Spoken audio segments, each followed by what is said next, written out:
I want one song to have 1 billion streams. Yarden is a Nigerian musician whose breakout single Wetin went viral on TikTok, with the original sound having over 200,000 videos. It still plays in my head every single time. Wetin would become one of the biggest songs of 2022, putting Yarden on the map as an artist to pay attention to.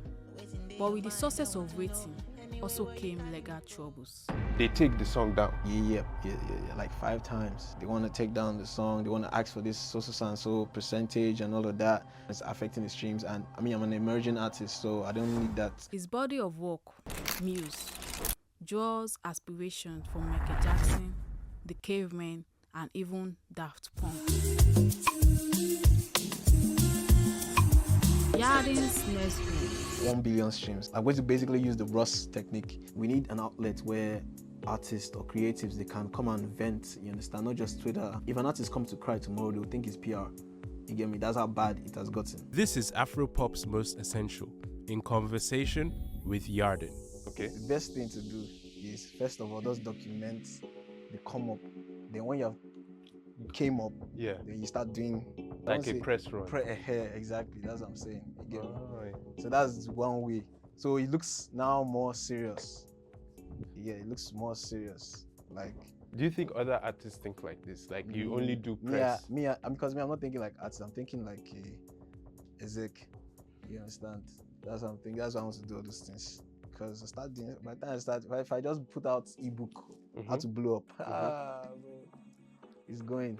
Okay, you're thinking as an exec. Why is that a different thinking process than thinking as an artist? Yeah, if you like, how do I put it? Me, I've learned that you can 100% capitalize on spotlights. Yeah, apart from music, you get me. People that have cracked that thing is 50 Cent and Snoop Dogg and Jay-Z.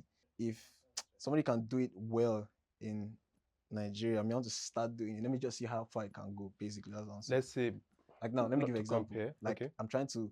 Have you watched The Boys? Yes. I'm trying to vote my career. Okay. In the sense of like, bro, I want to be everywhere. Right. Like pop star everywhere. But the CEO of what is unseen, unheard? No, not CEO. Nah. Like the owner of what? I was be like, you see like how Homelander is. Right. Yeah, he's the face. Yeah. Then, but now instead of just being the face, like obviously I have a team and everything. Mm-hmm. Yeah. Then, not just the face and the creative mindset to power all those things. Basically like how Michael Jackson was running his thing, but people don't know he's the one. So it's just more like, so you can make certain decisions, but people don't feel like you're the one that's making decisions, and that's fair, so that they can treat you as the artist. So that's how I want to just run my P. This was not who I thought you would be, right? So let's say in the Nigerian or African context now, would that be similar to like a Mr. Easy? Yeah, almost. I feel like he started the whole tech thing before the artist thing. Okay. You understand? So the hobby is being the artist. You understand? So me, I want my own side to be the other, like, you understand? Then the more of the artist, you understand? That's why I say Michael Jackson is like my model. Someone like Jay-Z now, I see more as the exec than someone like Dr. Dre. I've always seen Dr. Dre as him and DJ Khaled. I see them as two the same people, like organizers. They know how to put things together. That's how I see it of them. Like they know how to, this person may fit for this song. Same way I see someone like DJ Tunes or Larry Gaga. Okay. You understand? Yeah, Those guys are very, like, I don't know how they do it. They have the eyes and the ears. There's no how this guy will fit the song. Another person that is very good at it is Saz and Spino. Those two are good at it. Very good at it. Does this desire to be like a mogul come from your fandom of Michael Jackson, or what has driven you to think in this light? Sapa. So you want to own people's masters, basically? No, see, I want to, like, something I'm actually even planning now, like me and the boys, we're planning something for artists where, like, I want to be the pioneer of something that will benefit artists in the long run. Artists, not just artists, like, obviously, labels. So it just depends on how you decide to utilize it. You understand? We come of streaming and AI, not just merge the two, so artists can. So when I'm seeing things like I want to build something, then just let it autopilot.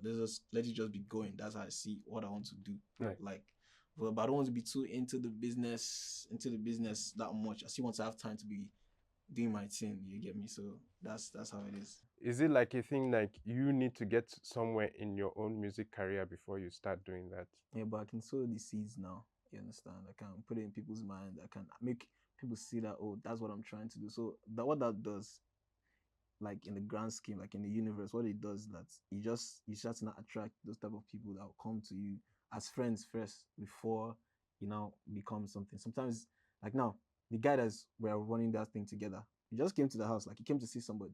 Then we were just talking. Then I found out that he's a programmer. Right. Another guy came to the house, found out that one too is a front end developer. Okay. You understand? And I was like, nah, that has to be a sign. Show me the idea. I was like, I added things. I was like, there's a quote that Michael Jackson has that lives in my head rent free. He said, like, the universe will drop ideas in your head. That one is about not only him that said it. Yeah. Pharrell Williams who said the same thing. So, Yeah. like, and those people are like, when you're doing music, I not even hear, I feel something that cannot be described. It can only be felt. You understand? There's artists that have that thing, and artists that have that thing, they blow. Sometimes you don't know why. Right. Like Drake, for example. Now Drake, bruh, one thing that happened to me recently that was like, nah, forget everything. Like, forget everything. That's human.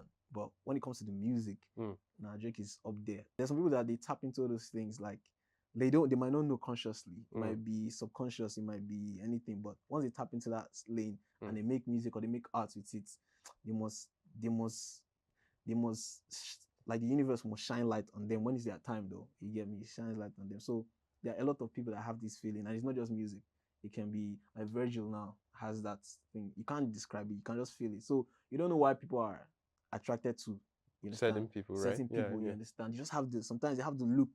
They have the like models now, like now, like someone like the other Anok, girl. is it Anok? Yeah, Anok, yeah, and the other guy. Yeah. There's something about them that, bro. I think they found her in Senegal, from Senegal. Yeah. That's how crazy she was beaming her lights so that the world can see. Shout out my Senegalese bro, people. It's crazy. So people have those things. They have Right. How much of your thought and your music is influenced by your parents? Because like both of your parents were involved in music. Is it were or still are? Like your dad is a DJ, right? Yeah.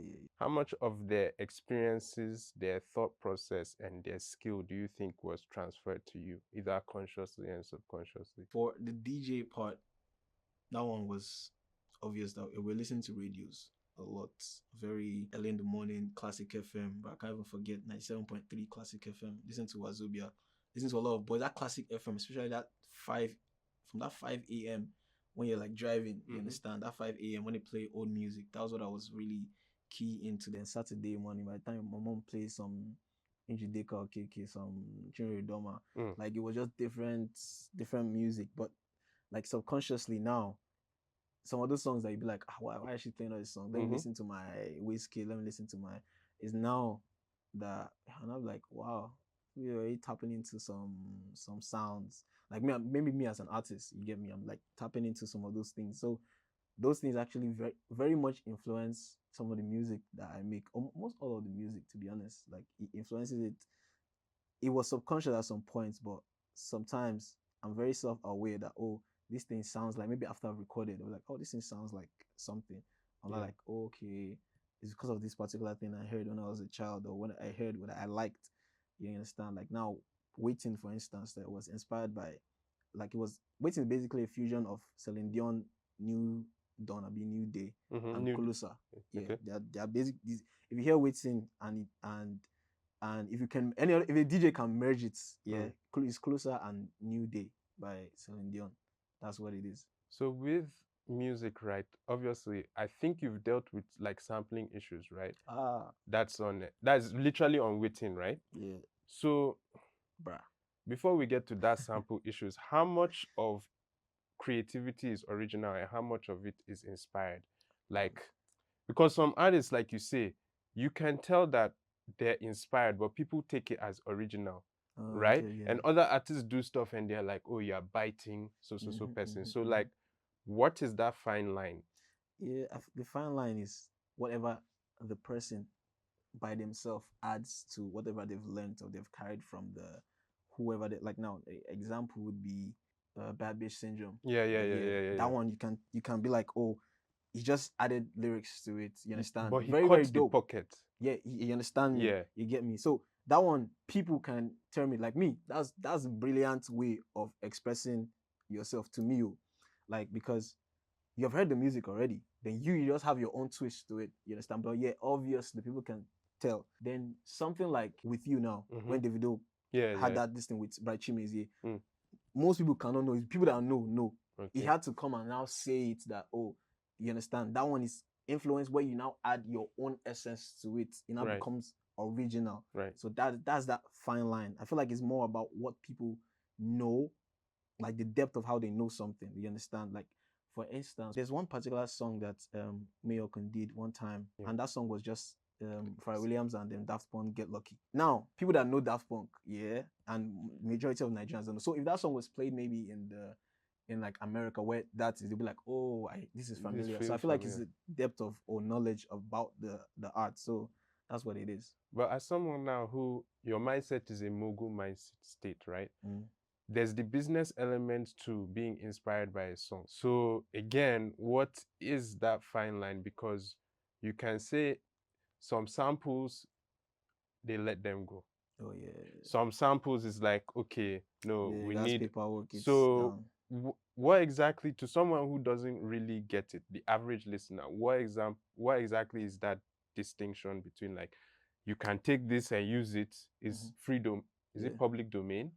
Or you have the license to use it, and then what is that one where you have to either pay or get paperwork? It's like a slippery slope. Did that happen to you? Yeah, no, 100%. Because one was just like example like Bad Bitch Syndrome I gave. Like, I saw the beat, nobody has sang on it. Okay. Like, but I was like, I like it, but the beat already existed. But Bad Bitch Syndrome, is it not sampling Ifunaya? Yeah, he's sampling the beat, just the beat, not the vocal or whatever he does on it. So just the beat. Yes. So now, if someone like, or the masses, let's say out of 100 people, if 80 people can identify this sample, you already know that you're going to hit with some copyright.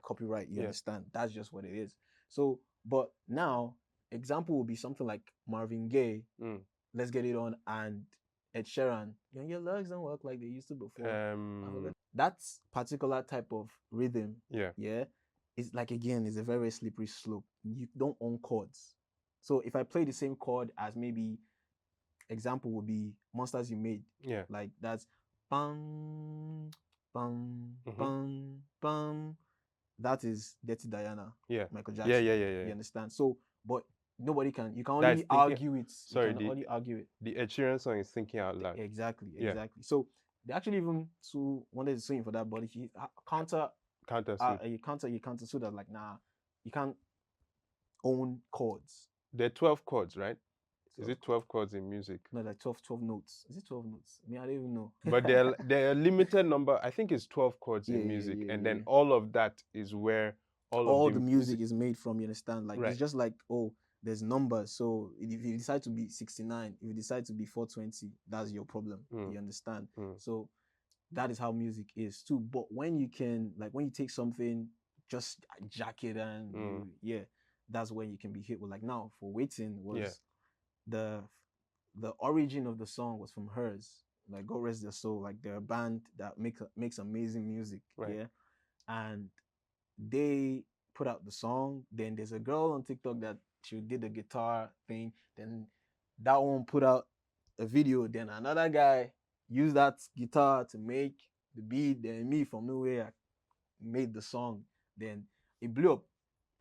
If it didn't blow up, nobody would care. Nobody would care. You understand? Right. But it blew up, and it was just a thing of, like, and the crazy thing, I actually reached out to the guy before, because I was like, I'm an artist. I don't like my stuff being stolen without, like, I'll just find out. So I reached out to the guy. I was like, it was good. Did you know the song would catch?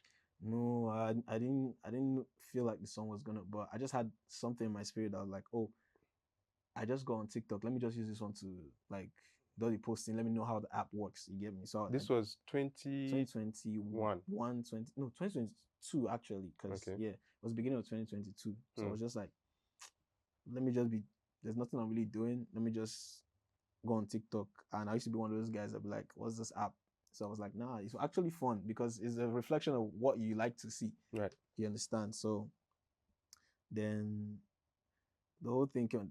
Till now, that guy's never even answered my text. That's the crazy thing. He has not seen it. It's him and me and his team that's always fighting the fight of this. But we're cool now, though. But while you were, so what happened? Walk us through what happened. You put the song out, the song catches. Yep. They take the song down. Yeah. Like 5 times. Cease and desist. None of this cease and desist. I think that one came where they were like, it was, I don't know the in and out because I just want to just focus on The you music, understand? But I just when they just tell me, oh, these are the things, like they want to take down the song, they want to ask for this so and so percentage and all of that. So we just had to now come to an agreement because we keep taking the song down, it's affecting the streams. And I mean, I'm an emerging artist, so I don't need that. And me, so whatever it is, as far as the song is there, people love the song, and the song is the biggest one in my catalog. So let it just be there. Let be cool. Then that was it, to be honest. If not, if we're trying to do, oh, who's tough, song will come down, re-upload it, come down, re-upload it, and the guy doesn't have anything to lose.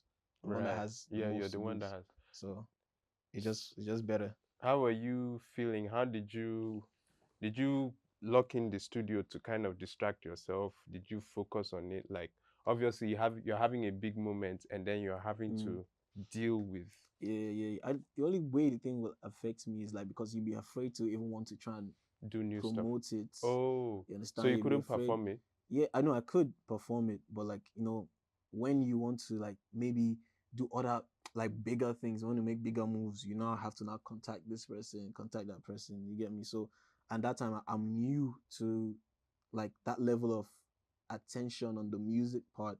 So, like, but me, I was focused on, well, let's move to the next thing. Like, let's make the next song. Let's make the next. Let it not carry all our eggs on put inside that one song. Let's just do his thing. You get me? Let's just take his cause.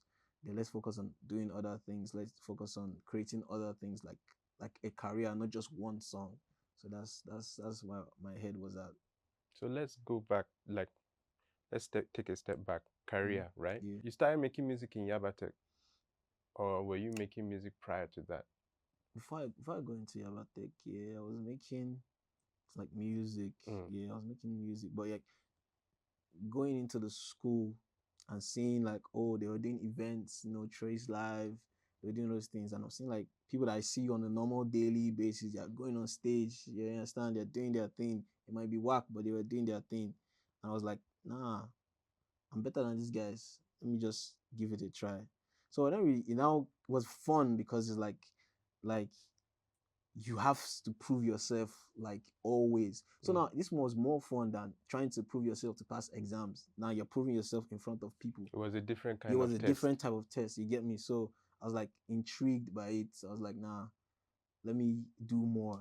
You understand? Let me even go to the places where, like, if you say something off, they'll come for your head. Like that's rap battles. You understand? So that's what I was focused on. Like I was doing rap battles. It was tougher. It's not like, oh, it's not like when you're in church, when you're a kid and you're reciting memory verse. When you skip one line, everybody be like, oh, sorry, don't cry. You Oh, understand? this This one is tough love, bro. Like you said they stole in pure water. yeah, bro. It was not even funny at all. Like there was this particular guy. Mm-hmm. I was going, like, cause I was doing my own thing in pidgin and in English. It was like I was rapping like Wasabi's jokes. You understand? Okay, you are roasting niggas. Yeah, you understand? Roasting, and it was intellectual type of. So people like when I would pause, they would like catch it. You understand? Then it was going well. So I met one guy. This guy was rapping in Yoruba, rapping in Igbo, rapping in. I was like, no. I was like, don't worry, you won. So then it was just fun. To be honest, it was just fun. I still even met the guy like recently again. It was just fun to be in those spaces, exploring people and people like being like, apart from the academic side, you get me? Like this is like actual things that people are engaging in. They're not forced to engage in all these things. So it's the reaction is a lot more genuine. So I really like that. Then I met actual people that, wanted to help, career wise. Is that where you met victony? Yeah. That's when I met victony. It was Vibes the first one, events like that, Okay. and like crazy. We had to even pay to perform or sell tickets. Like you Okay, get me. okay. So I think a lot of people did that when they were there. So I was like, mommy, I don't have music to perform. Let me just do rap battles. And I did the rap battle like there live. So it was not like I auditioned to be or put out to be. I wanted to maybe rap or something like without maybe beats or freestyle. So then that's when I met Victony. I didn't even know he was the one I was going to Yeah. listen. I was like, this guy, and it was very, very good. Like Victony is actually very, very good. He is a big adapt. He can adapt. Okay. Yeah, but me, I came prepared because I didn't want them to boo me again. So I came prepared. So I was like, anybody that come this time, I have things already Written down. written down. Yeah. Like so. Wait, like, you guys battled each other? yeah. Battled each other. It was funny. It was it was funny because I was in my orange shirt and like a black bag. I'm not even sure I don't have any of those videos anymore. But yeah, it was fun. It was like fun, seeing people hail you and all of that. So it was crazy thing. That particular event feels like a canon event because as I met boy director, that's where I met Sounds, that's where I met, I don't know whether YKB was there, but a lot of people that are doing stuff now, they were there, and it was amazing to say, oh, so when I was not seeing, people coming up small, I was like, nah, don't worry. It's meant to be. It's meant to be. Don't worry. Like we're meant to be successful. As far as we're there, we're meant to be successful. So that's the vibe, and that kind of like made my, drive more and finding yourself more. That it was that event. So I was not making music, putting out music. Then I had a community on Facebook. Right. Yeah. Then I was putting out music to there. Slowly. You seem to really understand, because I was speaking with your manager and I understood from like the research we did that, okay, you gamed TikTok, right? But I didn't even know like Facebook was also a thing that you had built. Yeah. You seem to understand how to build followings on social media. I know the crazy thing is that I think I have like some thinking, like now I'm very, very hyped to do something. I might not forget about that thing, but it's building on its own, you understand? But I don't give it too much attention because subconsciously I actually wanted to thrive on its own without me being the architect of it thriving. So Facebook too was like that. TikTok was like that. Now I'm trying to even go crazy on Twitter because I saw these black bones and I'm like, nah, that's tapping into that source because Twitter is PR. You understand? If the music is good, yeah, I don't need to work on the music. Maybe apart from fine tuning things, content. I'm number one. You get me? Now is for people to see who Yarden is as a person and leave the music. Let them like you for you. That's why I really respect people like Black Bones, right? Tenny. Who else is crazy again? Like Odumodu too. Pretty Boy, King Madi. Those people are people like, if without their music, I still would love these people if I met them one on one. So their personality. Yeah. And there's some people that I know that they're not even putting on their personality. I'm like, bro, you're funny, man. Put your personality out there. Like there's who I even use, like Destiny. Okay. Yeah, Destiny is like one very, very fun person to be around. AV too is very fun to be around. And you'll be surprised how funny Victoria too is. You understand? Like there are all these people, but they know they're not really putting themselves because their music already speaks for them in a way that, so for me, I don't think I care too much. Like they keep the music. Like I want I want to be in movies. I want to be in, like kids shows, all those things. So I want my personality to be out there a lot. Are these things you've thought of as a kid? Because you said The One Who Descends is a project you've thought about all your life. You have your whole life to write your first project. How did that project keep changing in your head? Yeah, I just wanted to not name myself my first EP, Yarden EP. I was not even this. So I was like, okay, Yarden means the one who descends. Let me just name it that. Okay. And the process of doing all those everything, like it was very more about me exploring, because I'm a big Marvel head. I like when you kind of like create a universe around something. So when there's a particular moment about something, like you feel it or you attach a feeling or something that was going on then to that thing. So that's what I was thinking when it comes to this thing. Now then the music part, I make sure I put elements of all those things into, you understand, when I was putting out the one who descends, the symbol was the hourglass. So now in most of the songs, like I talk about time a lot. There's Yes. a track called Time, so Yeah. I'll talk about time a lot. So those are things I really like to put inside the music there, Yeah. so that you can attach something to it, not just listen to it like, oh, it's a project. No, let's just listen to it. That's why I really, respect people that put intentionality into not just putting tracks together. Then so that was like the process, and um, it was all very much a reflection of, oh, me trying new things and finding like myself a lot more, because growing up I was always indoors. So now into the music, going out, having experiences with girls, having experiences with people, all these things kind of like shaping, the way you write, where you've been to, the exposure you're getting. So it kind of like play into, and again, the depression that you might have. So all those, the project embodies all of that. You get me? Like the first track, like Wait was very, very, very much personal to me.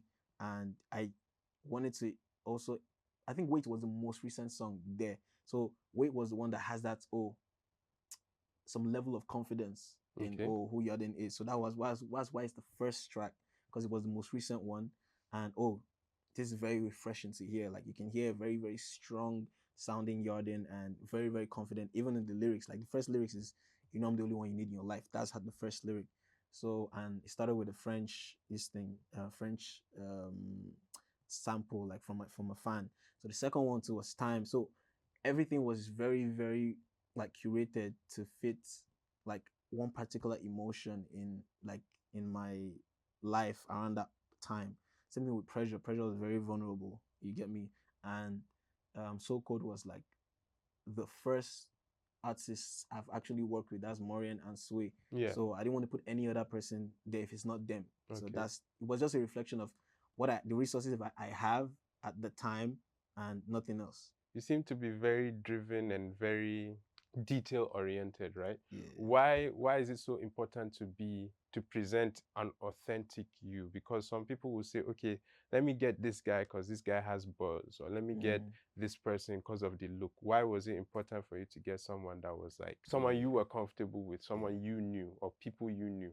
Okay, yeah, I just felt like, because normally, if I wanted to do that project like alone, like, or letting Muse be, I was like, it makes sense if I carry everybody along, But and why carry people along in this because game? in this game, yeah, I feel like that's the best way to have some level of peace of mind. Normally in this game, you must have paranoia, because you don't know what the next person is planning. You want to just be one step ahead. Sometimes the other person too think you too, you want to be one step. Everybody's trying to outdo everybody. So now, if you have your own clique and not people that you have on payroll, yeah, what's to say that the other person that is probably your direct competition is not going to say, oh, you, bro, how much is Yarden paying you? I'm going to give you double. And when I find out that person is going to give you double, I'm not going to say, oh, I'm going to give you double. So, like, I just believe that it's better if people that understand you, you guys just grow together, like, down to, bro, down to stylists, like my stylist, down to people around me, down to like the people that do my arts, mixing and stuff. But I was not saying I cannot work with big people. No, You understand? I get where you're coming from. My question would now be then, have you had a situation where you're carrying people along and then people, you can tell that they feel like this guy, who does he kind of think he is? Okay. And Okay, then when that happens, how do you deal with it? Because like, again, in this game, you can't take too much too personally. yeah, true, 100%, 100%. How do I even maneuver all those things? To be honest, I think the thing that saves me is I'm very observant, and like the level of discernment that I might get. Sometimes I feel like it's a superpower, because I already tell, like, pattern recognition. I already tell, oh, this is what this person might do. So I already prepare myself to have, oh, this person do this. Probably have a replacement. Easy. It's not even hard. So that's the kind of mindset I have. So if this person leaves, you understand, like, yes, you might not have that, maybe that service or that thing at that particular point in time, but bro, you always find somebody. That's what I believe in 100%. So if I'm carrying somebody along and I decide to, maybe venture into other things, bro, I'm happy for you. You understand? Or if you I'm carrying somebody along and they think maybe I'm too young to tell them, oh, this Yeah. is what to do, this Yeah. is what to do. Like, it's fine and good. I don't have stress, and I can't even like allow somebody to stress me. To be honest, like like this thing just reminding me of one time where somebody was making my hair and she just decided to just leave. I was like, and you expect me to now be like begging. I'm like, nah. Somebody will come. That's just the thing. I don't used to have that thing of, oh, there's less. Yeah, there's always going to be more. You Okay. get me? There's always Abundance going to mindset. be more. Yeah. So nature versus nurture, right? You talked about Yabatech and we're talking about the game. Was it the people that wanted that thing, let's say, to be performance, that made that a hub? Or was it that Yabatech itself was a hub, for example? Or do they work in tandem? Yeah, I think they might work in tandem because I feel like Yabatech saying they are too depressed that they're looking for something to like just bro. Because if you check almost all the gigs, funny enough, they always come to Yabatech before they come to Unilag. Yeah. Because Yabatech, the energies, they look as if, bro, save us from this stress, save us from this madness. Right. So that's how it is. So the people there, they are just, and they are very expressive. If you enter Yabatech and you go to that art section, Jesus Christ, you see people doing things with cocks. You see people doing things with like spanners and stuff like that. I'm like, and these are things that now I'm seeing other people on Instagram doing it and doing like they're putting it in museums and like as if they have done one thing. I see, bro, come to Yabatech, you see crazy people. I feel like they are finding an outlet to be very, very expressive. Same thing with Uniben too. Yeah. When you're creating, you need to understand that you don't know anything. That's how I used to put it in my brain. Like you don't even know anything at all. It's just that, oh, that I like that Michael Jackson thing. That idea is the universe is a library. You understand? You're just lucky that you came to the right section and the thing dropped for you on your lap. You're just lucky. That's how I used to put it. You're just lucky. So it depends on how you now maneuver it. So now if you're having ego to do all these things, bro, the way the universe will now punish you is like by not giving you that thing till you learn. You understand? You think it's really like that? That I really think it's like that. It's like every time somebody steps out of line in how things are like out of this sync that life is supposed to be. Anytime somebody steps out of line, there are like damages there. It might not be felt immediately, but they are small. It's just like micro. You see when like Doctor Strange and Spider-Man, when they were making small changes, it was not causing tears, and that's how I see it. There's a heavy influence of the 80s, right? So your influences, who are your influences? Weeknd, Michael Jackson, Daft Punk, who Kendrick. else? Yeah. There are plenty now, like Fleetwood Mac is there now, Caveman is there now, but there's some bandits. So you don't mind being influenced by your contemporaries? By my? Like people in my space? Yeah. Like 100%. Like there's one today, like we're shooting content for Destiny, like, so I was like, this content is actually fire, you understand? Like, and this idea is actually nice. So if I see someone doing something like there's some people like right now, right, that like, I'll be like, your content is fire. Like what you're doing is dope. And I'm not even saying as an artist, I'm saying as a fan, and I admire your work as a creative. In fact, if Ken's not taking, I'll hijack it. You understand? So that's just how I feel about it. I have love for people that push, like, to just do something. You understand? To just do something like create, because it's not easy to be creative in this time where people's attention span is very, very, very, very, very, very, like, the bar is down. So if I see people even trying to do things that might not be cool now, bro, like, I give them hand, because it's not easy, especially now, bro. Especially now, it's not easy to find stuff that is going. So I find a lot of people that are like, now with King Madi. I want to learn how to be using my TikTok more, be friendly, engage. Like sometimes I check out stuff like, bro, this girl is big. She's probably busy, but she's finding time to engage. What's your excuse? You understand? Like, who else will I see? I'll see like First Class. First Class can do anything on camera. Right. You understand? But like, now, this guy needs to teach you how to not be embarrassed, not be to feel too cringe. I'll see another person, you understand? Like, I'll see maybe Rema, for instance. I'll be like, nah, this nigga is actually explaining in detail how much effort he put into his work. And some people will think that, oh, you explaining your work is cringe or something. Like, no. Odumodu will post 7 a.m. Odumodu will post 8 a.m. Odumodu will post like 15 times a day. You that you're not blowing, you're doing. God. You're not blowing, you're doing. Why then do you think people are so paralyzed by cringe? Bro, I feel like, yeah, it's you thinking what people are thinking. That's Right. just what it is. Right. Because I like now I can enter this room now, yeah, and maybe I didn't like the shoe I put on. I'll start thinking that you guys are looking at the shoe that I didn't like that you put on. So there's some things about yourself that you don't like. So you now think you're not gonna like project that other people are thinking about it. That's how I feel that that cringe thing is coming from, because you feel like, oh, you find this thing cringe.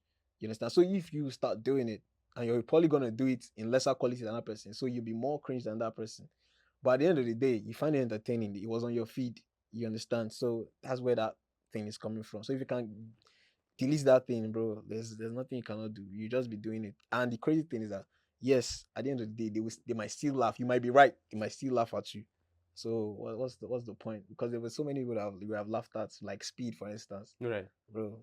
But now Speed is like crazy, man. So anybody that can conquer that cringe, bro, is going. When you release projects, you get like anticlimax. Some artists feel like, Actually, yeah, I think everybody does it. So you now have to rewire your mind to like, first of all, you gotta be like, you have a team, because most artists have a team. So you have a team that, oh, they're relying on you. That one enough. Once you start putting other people's needs on your over yours, and maybe your fans too, you're not, oh, you have to actually push this thing, even if you probably you're not feeling it as much again, like when it's already out. So you have to like kind of like reconfigure, reprogram your mind to take this thing like it's new and be pushing it like without fear. You understand? Just take it and be pushing it. So I feel like every artist does feel that feeling, but you have to push, you have to promote it as much as you can. And I feel like even if you don't have that feeling, one artist somewhere will kind of like put sense into you. If you're watching their content and you're watching their stuff, you put sense into you. If you're serious, you start pushing out content, you start doing things, start making videos. And this thing to me is not hard. You don't even have to be creative. At least just make the content. Don't care about the views. Just make the content. Not doing anything is just the worst. Just make the content. Whether 200 views, not even, bro. Nobody cares. It's one that blew that people look at. So just keep making the content, keep doing it. So, and sometimes you might feel like it's repetitive. That's why I feel like a lot of artists, like, first week you're promoting, you're ginger, like first week yeah, you're ginger, you're yeah. this thing, second week you like relax. That's one thing. Shout out ginger too. Like, if you're not going to be consistent with it, like if you're posting maybe 2 times, keep that 2 times. Like, not that you not post like 4 times. Because me, I've been a victim You of have it. to maintain the. You have to maintain the energy. You get me? Like, if you want to post 3 times a day, post 3 times a day. It's cool. That's just what it is. So who is the muse behind Muse? Uh Or there are many. like Muse, that project there. That project is very scary to me, in terms of it was scary how it was connecting without me trying to do something. Because normally, if I want to create a project, I would think of everything down to the minute detail. But this one, I didn't really think much of it. But it was during that process where I was like just trying to talk about it. From when they told me that, my team told me like, why not just put out a mixtape and stuff like that. I was like, well, I actually think what I'm thinking, because I want to promote Soul and Ifoma again. Okay. You understand? I was like, okay, so how do I promote them again without looking like I'm going back? Like I just put out Giving with Giovanna and Joanna too. I was like, how do I go back to? So I was like, okay, let me put it together. Then immediately the name came, because first of all I wanted to put out something called museum music, like a playlist. Okay. Yeah. Then I was like, oh, museum music is too much. Like, it feels like it's too much. I was like, oh, Muse. Then I already put out Ifoma already, right? Then Joanna is there, and I already had a song. You understand? I'm already making a song, Julie. I was like, okay, makes sense. And everybody kind of like associate me with women, or make music for women and stuff. So I just like, that's just the best thing. So I make these people muses. Like, I shot Ifoma February, before we even thought of anything about music. I shot Ifoma February. Then the the cover of Ifama was Ifama herself. Joanna too, Joanna herself. So I was like, These nah, are real people these in are your real life. people. Like these are real, not real. They're fictional, but like they were played by my friends. Okay. You understand? Okay. So like it's everything was just like perfect. Like everything was just putting together. Like I was sitting down to like, oh, okay, this is what I've done, this is what I've done, this is what I've done. Okay, how do I interconnect it that makes it make sense? So everything, all the pieces were actually coming crazy together. Like Joanna, for instance, the initial model I wanted to do, Joanna, she was like, she couldn't come, da da da da da da da. So I met one of my friend that she first told me that, oh, she don't have wig on, she don't have this thing on. I was like, what do you have on? Cornrows. Come. Cornrows was not the video. And that kind of like embodied who Joanna actually is in my mind. So everything was very, very, very same thing with Julie too. When I call is my friend, so I used for Julie's video, like called her like, oh, do you have this hairstyle? She's like, oh yeah, she does have this hairstyle. Oh, do you have this top? Have this top. Everything was just very, very, very straight and clean. And even when it comes down to the content, everything was just too smooth in a way that I was like, I'm actually scared that this, normally I used to plan things, but this one, no too much planning, no too much anything. Even same thing with the record with Melissa too. Right. Easy.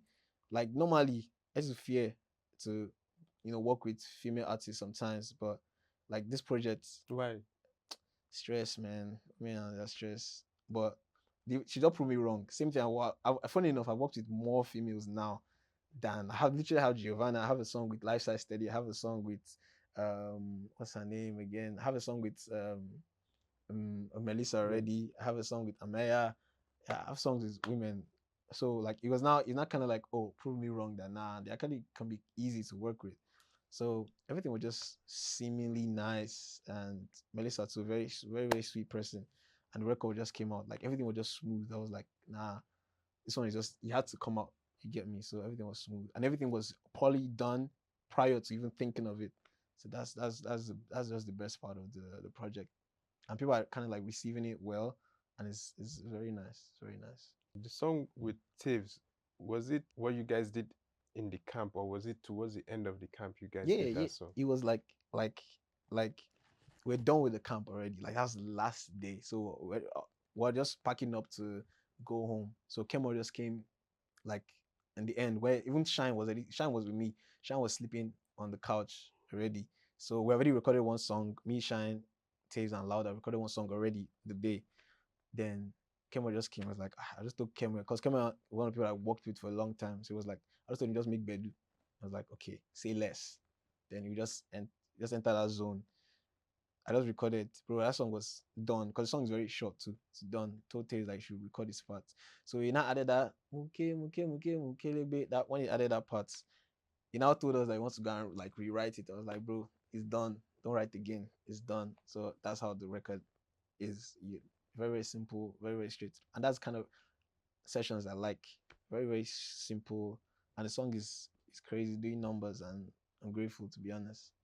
Did you learn anything about him, or maybe your guys, or even yourself during that camp? Yeah, during that camp, man, I kind of like realized how everybody's hungry, but none of us know, like, let me put it like this. We are hungry, but none of us know the right food to eat. That's how I put it. Like none of us just know, but we just know that, oh, more once you find something, it's going to go. You understand? Like now, example will be Ameya. Ameya is a very amazing artist. Yeah, like I think one of the most refreshing voices I've heard.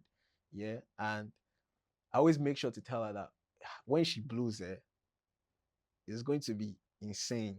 You understand? So now her level of hunger and the level of acceptance that she might have might not tally because that girl is hungry. Like Amira is in the studio. You understand? I've seen this girl in the studio Mm-hmm. working. Mm-hmm. Understand? Her level of acceptance now, right now, might not be much, but when it clicks, she's going to go crazy. You understand? I feel like a lot of things happen because it teaches the artist to know how to maneuver when the time comes to go That crazy. thing, you've seen You that get me? thing 50 Cent said. He said, never happens when you think it's so going to happen. Yeah. But that period See, between bro, that period in between, is bro, where your skin thickens. bro, exactly. So like that period in between, you go through the most depressing. First of all, you go and perform. They're looking at you as if you offended them. You get there's so many things that happen in that space that you learn, and it's just crazy Right. from there. Where did you shoot the video with Taves? Taves. Actually, in my house. Actually, That's in. Are you sure that's in Nigeria? Didn't look like it was in Nigeria. anyway, yeah, like that's sometimes like almost all the content I shoot, yeah, is in my estate. Almost all the content I shoot, so it's like just like a garden. So sometimes it might be the camera angle. We just should find somewhere in the estate that just that just gives you that small Yankee vibes, yeah. And already I feel like that's one thing that people don't understand. But me, I'm very observant. If you check if the music is good or if the art is so good, you do not take note of every other thing behind it or in the background. You do not. I swear to God, people do not. Example would be Michael Jackson, Thriller, cover. You he laid back here. It was a hoodie what was wearing inside. Yes. Inside that blazer, Yeah. it was a hoodie. Yeah. You don't know because nobody pays attention to that. You Because think it was like a vest. But you think it was like the most iconic shit ever. Yeah. In Rock With You, Hmm. the shiny thing he wore was his mom's blouse. Yes. The song is good, you don't care. Even Beat it. They The were not guy- dancing well. The guy that was dancing Yeah, crazy. it was You don't. I never noticed it till someone. So somebody pointed it out. Yeah. You get me? So like, the dancers they were not even dancing like correct because he They were actually gang used members. gangs. Yeah, You yeah. understand? So he had to teach them how to dance sharply. So they weren't even dancing on sync. They were just moving around. Camera was moving anywhere. It was just going. But the song was so good. The Michael Jackson was so performative and it was so good there. I didn't see. Do you think that's his reputation before you get to go to Billie Jean? Yeah. I think I know the Billie Billie Jean Jean you want was to talk crazy. about. Billie Jean is just his room, yeah, basically. Billie yeah. Jean was just his room. Yeah. And when I was growing up, I was like, where is this guy staying? When he was matching all those things, I was like, Billie Jean was just this, like, the like story a warehouse. about there were a limited number of tiles they could light up. Exactly. Yeah. Exactly. And that time they were never playing black music on TV. He was the one that broke the thing. And the video and the person that shot that video, I've never shot a music video before. He usually shoots commercials. So that room that they used was like a commercial where they should shoot all those ads and stuff. And Michael Jackson was like, okay, I don't have money. The label don't give me money. Let me use my own money. Let's shoot this. Bam. Crazy. And we don't care. We don't because he guys already created art. So I feel like when the art is so good, you don't even care much. Later you start to, like now if you watch Whiskey Holla at Your Boy video, you start to see some kind things so that's what I believe. So when I'm making my own content, I just make sure maybe I look very good, the model looks very good, or maybe what is there looks very maybe like just get like a car now. It's like so fucking ass, it's fire. You never even care whether I'm in the ghetto. You never even care like the overall feeling. And again, probably the song will help. It just look good. So that's one thing I used to put in my head that people don't actually care. Yeah. Even your mix mastering, Yeah. people don't care. If it sounds good, it's going. Like Wetin now was mixed on my phone. That's how crazy it was. It was mixed on my phone. I used BandLab to record it too. So nobody cares. That's what I actually believe it to like the core that nobody cares. Everything you are doing, you're just doing it based on you just want to do it. To be honest, that's what I feel like it is. Same thing with people like with cars, with houses and stuff like that. Like nobody really cares that much. To be honest, I feel like nobody cares. So that's how I should live by. I saw a video on your IG, is it Joanna, where you use famous people's Twitters to write out the lyrics. How did that come to you? Oh, how did that even come to me? Oh yeah, because I saw the video post something grooving. Yeah, he saw with the palm tree stuff. I was like, and Joanna was like, come make we groove, baby. I was like, oh, let me just turn this into come make we groove. Find a lot of people that are controversial at that particular point in time. So that's how I put it together, and it went on TikTok and Instagram. That's what I mean by you're very good at this social media thing because I don't think I'm good enough, to be honest. I want to be, but I feel like that's why I said 1 billion streams. Once time you get 1 billion streams, if I post a video of this thing and put my song on, that's going to blow up. That's how that's how social media works. If people are already vibing to something already, by the time you post content to that thing, it's going to go crazy. That's why I do not 100% put my my thinking into, oh, this influencer can blow my song. They can, but it's like, one, the song has to actually be good.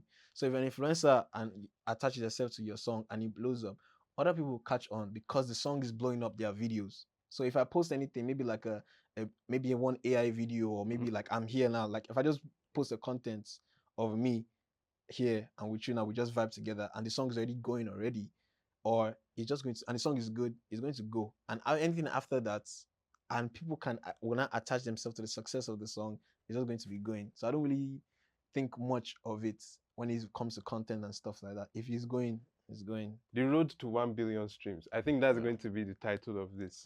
If you were to give us a roadmap, right? We're maybe halfway there. You've hit 150 million streams. 150. Maybe If they didn't take down Bro, they didn't Wetin. take down Wetin at that point in time. Yeah, if I've gone crazy, but that's like, when you finish writing the exam, the next time like, well, I've written that. That's let me not. But think right of now, that. let's say you're like a quarter of the way there. I want one song to have 1 billion streams, not. But what's catalog. this? Okay, what's the strategy? Okay. What's your game theory for this? Bruh, first of all, that song, I feel like that song would not be 100%. It might. That's the I never know. I feel like that song will not be 100% Afrobeat. It might be something that the world relates to collectively. You understand?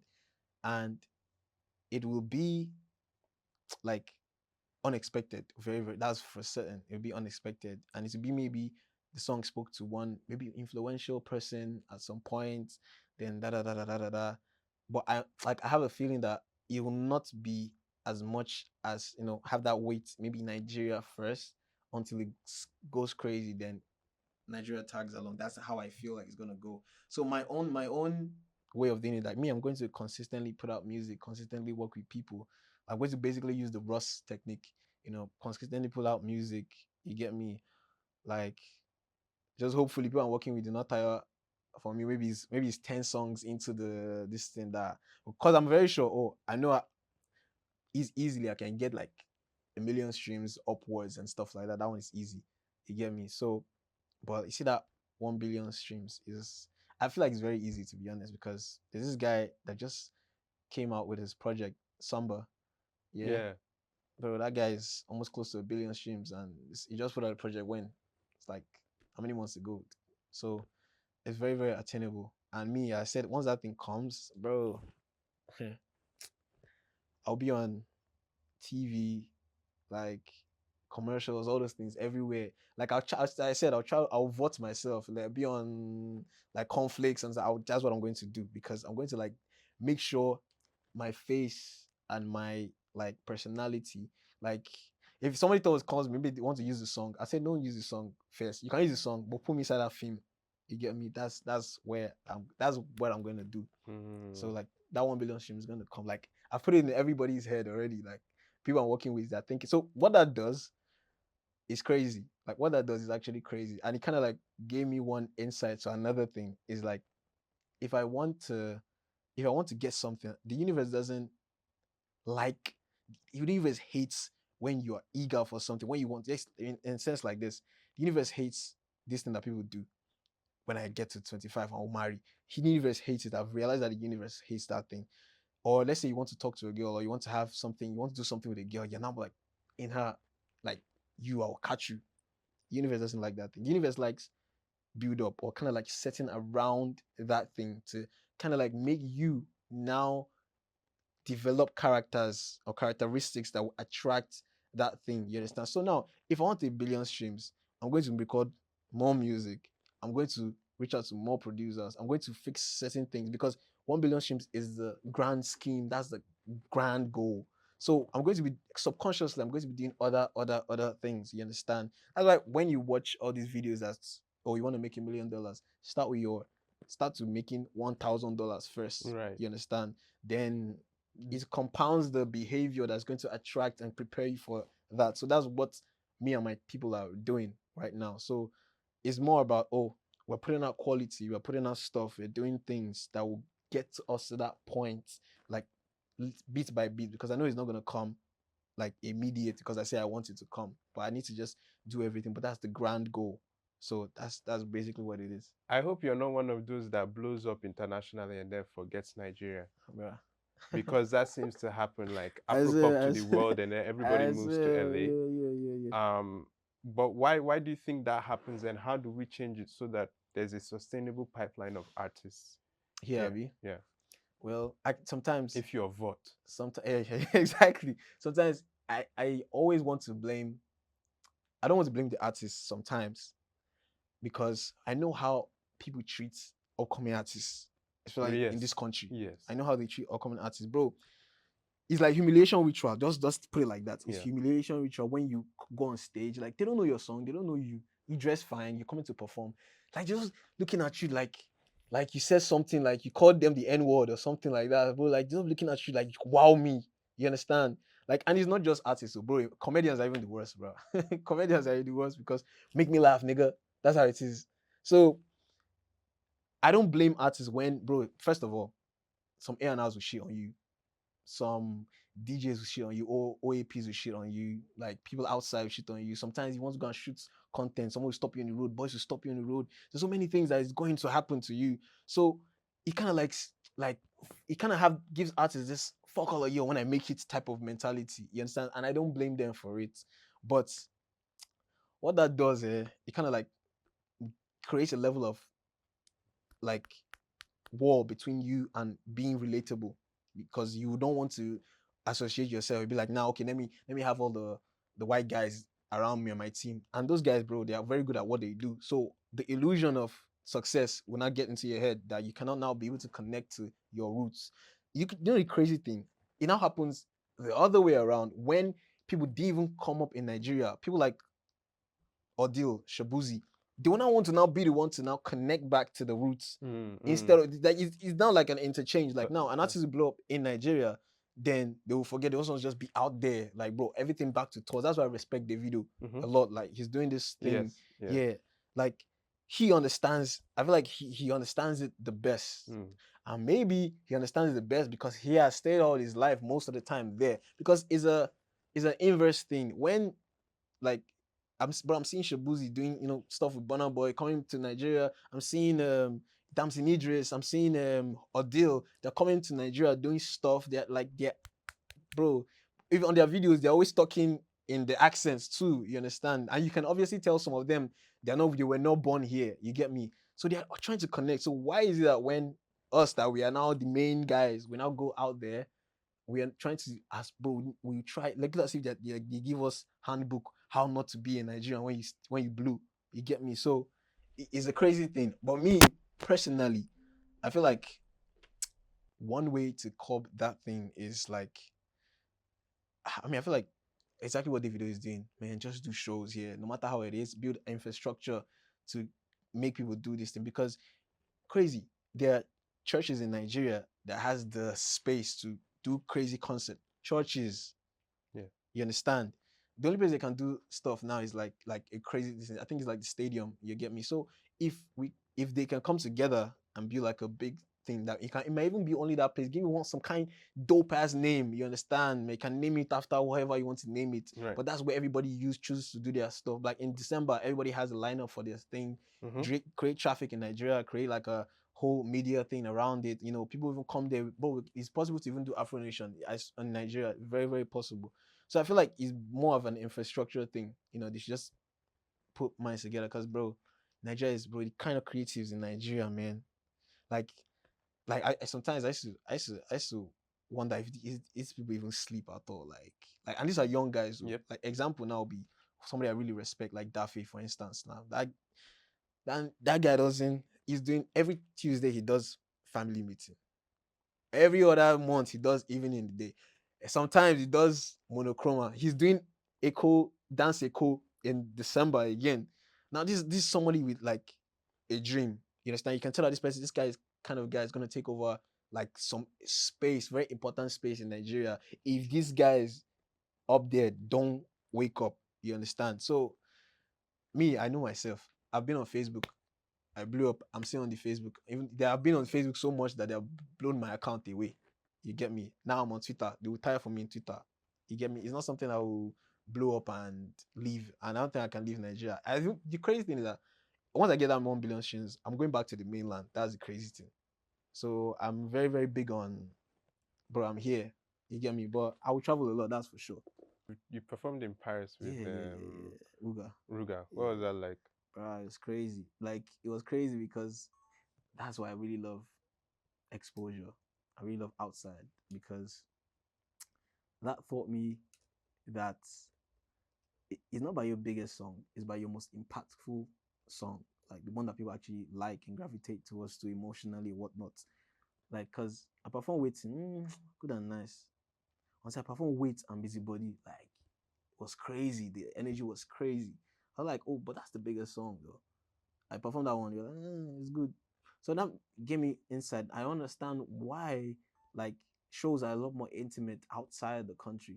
You understand? Because here we all gravitate towards what we know the most. Because you have to be performative. Let me put it like this, because I grew up in church. If there's a keyboardist that can actually play, but he start playing chords that are very, very emotional and maybe anointing filled, people here might not, feel it the way it's supposed to be felt. But once one person starts to do you get me, it's very performative here. You get me? So that is Are you saying we have a performative culture? Very, very much so. And it's very good because on paper, it's very, very, very vibrant. And that's very essential for, for community, for people to come attract. So they don't have to connect with it on a deeper level to feel like all these guys that say, oh, I listen to Claro, I listen to Leve. You get me? So, and that's why I like Afrobeat. It's very, if you get it, you get it. You understand? So if you want to dig deeper, you can. But it attacks. So that's one thing I got to, it lost a lot more deeper than, just your, like, your best or the most successful. Is more about, what are they connecting to more, and a lot of people outside, they have this feeling of, I don't want to be the one that knows your best song. Let me go deep. Let me feel like, I'm your number one fan. So it was very, very, it's an eye opener, to make even more music that it's not just for commerciality's sake. Yeah, just make some music. Like now, the one music that really has that feeling for me is the one with Melissa, Me and You. Like that song, I know that song is something I'll perform somebody's wedding. You get me? That's the vibe. But yeah, it's amazing, honestly. Like, it's amazing. Recording music videos or performances, which is like your favorite? The best is recording. Like, I'm very happy when I'm recording music. I think that's now the easiest part. Then, okay, if I wanted to even group it, like, it should be recording music, like making music videos and content. I really like that, to be honest, because I like to shoot. I like being the director. Then performance, because performance is a lot more, very, mental. You have to prepare yourself. It's not something you can just, wing. You have to be active. You understand? So it takes a lot. But I still love performing because you can really tell, like, it's a very, very good environment, when people are screaming your name, all of that. But now you see those first two, recording and the video, are very, very important. First of all, the product has to be good, that's the music. Then also visuals. That's why I never shit on visuals. Like, I'm not one of those people that believe that, music video is dead. No. Music video can change, like, the way people see you. It can change the way people feel about the song. So music video is very, very essential because it's the way we see things. Because now from now to the next 10,000 years, people still believe that Jesus is white because that's what they have always seen. You get me? So visual is very, very important. Very, very important. Okay. You said your dream collab would be with Daft Punk. Yeah. Daft Punk. Yeah. So what would a Yarden Daft Punk song sound like?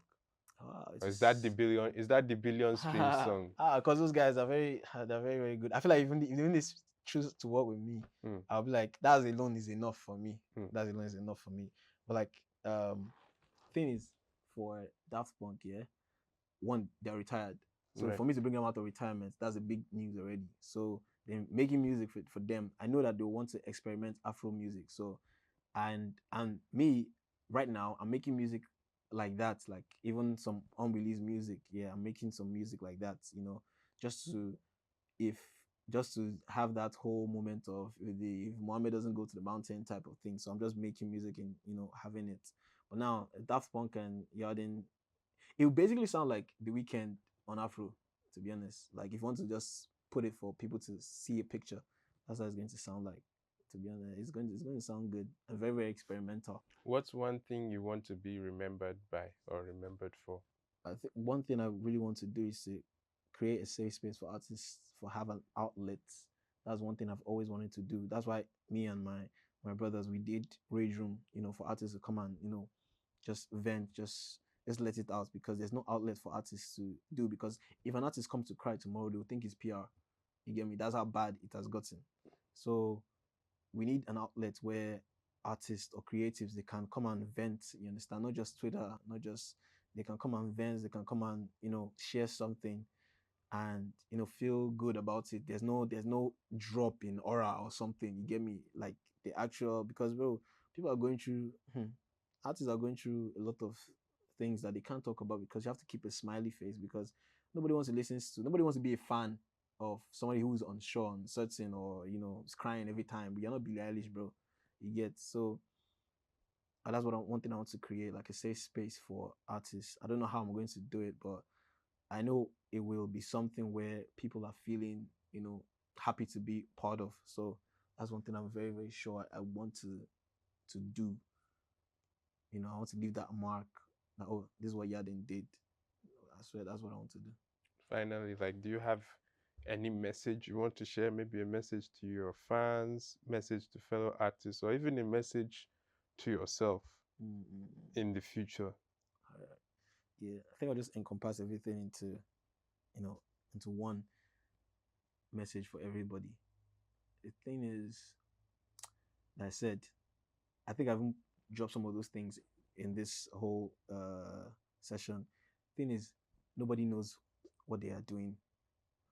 You understand? You're only graced with the privilege to receive signals or frequencies from the divine. That's what I believe 100%. Like, you are useless. That's what the Bible says, that the righteousness of a man to himself, and that's for himself, but to God is a filthy rag, because nobody actually does know what they're doing, to be honest. So do what you can.